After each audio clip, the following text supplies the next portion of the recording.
हाय दोस्तों, आज हम ये कक्षा 10वीं के चैप्टर गणित के आधारभूत अनुपातिकता प्रमेय या थेल्स प्रमेय को लेकर आए हैं। यहाँ कथन क्या कहता है थेल्स प्रमेय का कि किसी त्रिभुज में, तो हम सबसे पहले एक त्रिभुज बना लेते हैं और इस त्रिभुज को बनाने के बाद ये हमने नाम दिया ए, बी और ये नाम दिया सी।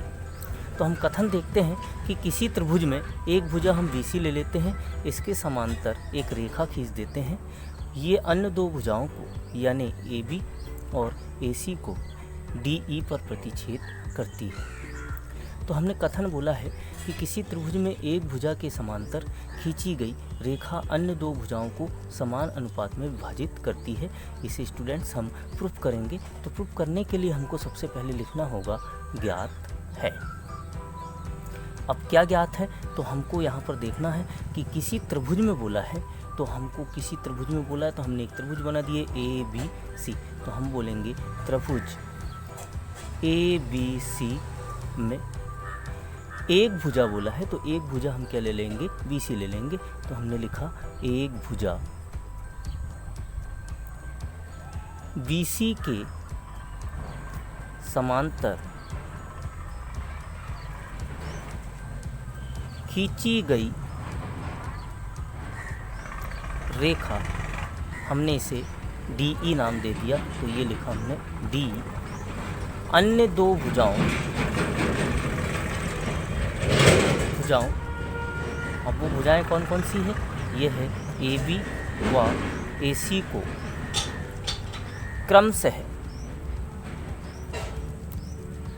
D व E पर प्रतिच्छेद करती है।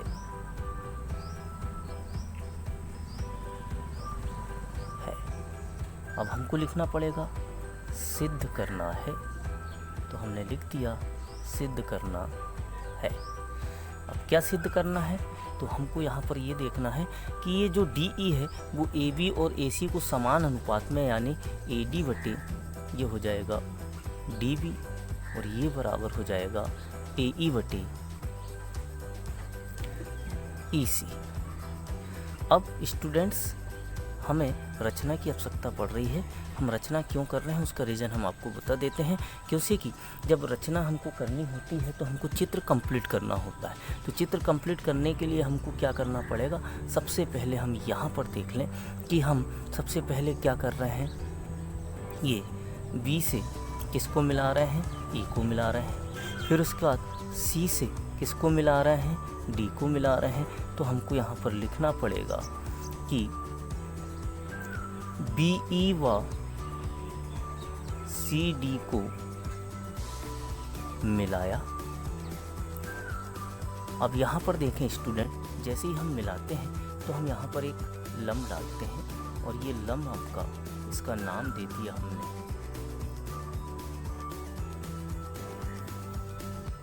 EF नाम दे दिया। इसी प्रकार हम यहाँ पर भी लम्ब डालते हैं और इसका नाम दे देते हैं हम DF। तो यहाँ पर हमको EF लम्ब हमने क्या खींचना है, AB खींचना है एवं DM लम्ब AC खींचा। अब इसके बाद स्टूडेंट्स हम उत्पत्ति पर आ जाते हैं। जब उत्पत्ति में हम लिखेंगे तो उत्पत्ति में हमको लिखने के लिए सबसे पहले हम चित्र अलग अलग कर लेते हैं। तो चित्र जब हम अलग अलग करेंगे तो ये चित्र हो जाएगा, देख लेते हैं स्टूडेंट्स। ये चित्र में देख लेते हैं A, B और ये C है और यहाँ पर हमने क्या लिया था, DE लिया था। अब यहाँ से देख लेते हैं, हम ये लम्ब डालते हैं, ये लम्ब डालते हैं मतलब एक ही ओर के हम त्रिभुज लेते हैं। तो एक ही ओर के त्रिभुज लेंगे तो हमको इसे छोड़ना पड़ेगा, ये हम इसे छोड़ देते हैं। अब यहाँ पर देखें स्टूडेंट्स, हम जब छोड़ देंगे तो हमारे पास केवल दो त्रिभुज बचे, ADE और BDE। तो अब जिसे हम हल करेंगे तो हल करने के लिए हमको लिखना पड़ेगा कि क्षेत्रफल त्रिभुज अब ये क्षेत्रफल त्रिभुज किसका ले रहे हैं, ADE का, तो हमने लिखा ADE बटे क्षेत्रफल त्रिभुज ये ले रहे हैं हम VDE, तो हमने लिखा VDE बराबर, आपको मालूम है ये होता है 1/2 आधार गुणित ऊंचाई। ऐसे ही इसमें भी लिखना पड़ेगा 1/2 गुणित आधार गुणित ऊंचाई। तो यहाँ से हम लिखते हैं 1/2 से ये 1/2 कैंसिल हो गया।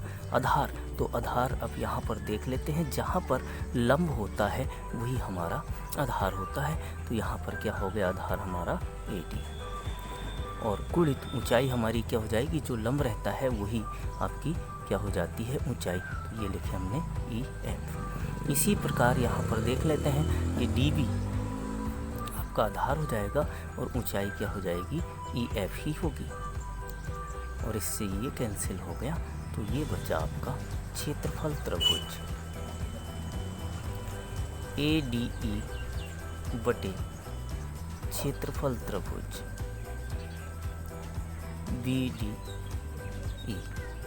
ये बराबर बचा आपका AD बटे DB, और ये हमने दे दिया समीकरण नंबर कितना, 1। अब चाहे तो स्टूडेंट्स आप इसी प्रकार लिख सकते हो, और नहीं तो मैं अलग से बता देता हूँ आप लोगों को कि अब ऐसा हमने चित्र बनाया, अब आप पुनः देखें, हम अलग से चित्र बनाएंगे ये दूसरे भाग को प्रूफ करने के लिए। तो हमने A, अब ये B और ये C लिखा, और यहाँ पर हमने ये लिखा D और ये लिखा हमने E। अब देखें स्टूडेंट्स, अब हमारा इधर साइड वाला लंब, और ये हो जाएगा हमारा कितना, DM। अब DM हमारा लंब हो गया। अब यहाँ पर देखें कि हमने क्या करे हैं, ये C से D को मिलाया है। C से D को जब हमने मिला दिया तो हमको यहाँ पर देख लेते हैं कि हमको इस चित्र की आवश्यकता नहीं है, ये इस चित्र की आवश्यकता नहीं है।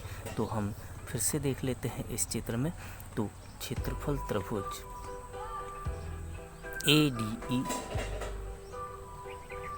बटे क्षेत्रफल त्रिभुज, अब ये CDE हो जाएगा बराबर, फिर से हम 1/2 और आधार कितना हो जाएगा, AE हो जाएगा, और गुणित ऊंचाई लंब होती है तो हमने ये लिखा DM, और बटे हो गया 1/2 गुणित। अब यहाँ पर देखें आधार क्या हो जाएगा, EC हो जाएगा, तो ये लिखा हमने EC गुणित ऊंचाई कितनी हो जाएगी, DM। इससे ये कट गया, इससे ये कट गया, यानी हमारे पास बचा क्षेत्रफल त्रिभुज ADE बटे क्षेत्रफल त्रिभुज CDE। अब यहाँ पर देख लेते हैं क्या बचा हमारे पास, AE बटे EC। परंतु स्टूडेंट्स हम यहाँ पर देखें कि यहाँ क्षेत्रफल त्रिभुज ADE है और यहाँ भी क्षेत्रफल ADE है, परंतु यहाँ नीचे क्षेत्रफल CDE है और यहाँ क्षेत्रफल BDE है। तो ऐसी स्थिति में हमको लिखना पड़ेगा, क्योंकि एक ही आधार और दो समांतर रेखाओं, अब ये दो समांतर रेखाओं में कौन कौन सी हो जाएगी, तो पहली समांतर रेखा हो गई DE व BC के बीच बने त्रिभुज क्षेत्रफल में बराबर होते हैं। तो इसीलिए क्षेत्रफल त्रिभुज, अब यहाँ पर देख लेते हैं अपन कि ये क्षेत्रफल त्रिभुज कौन सा है, ये है BDE, ये बराबर हो जाएगा क्षेत्रफल त्रिभुज, यहाँ पर देख लेते हैं CDE, तो ये हो गया CDE। अब इसे हम क्या करते हैं, यहाँ पर देख लेते हैं कि ये CDE की जगह में, ये CDE की जगह में हम क्या रख देंगे, क्षेत्रफल त्रिभुज BDE। क्षेत्रफल त्रिभुज ए डी ई बटे क्षेत्रफल त्रिभुज।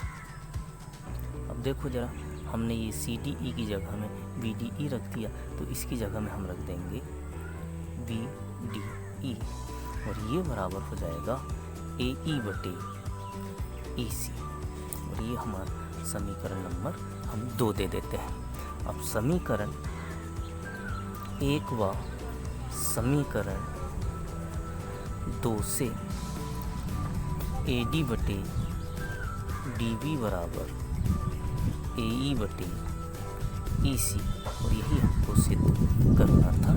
यही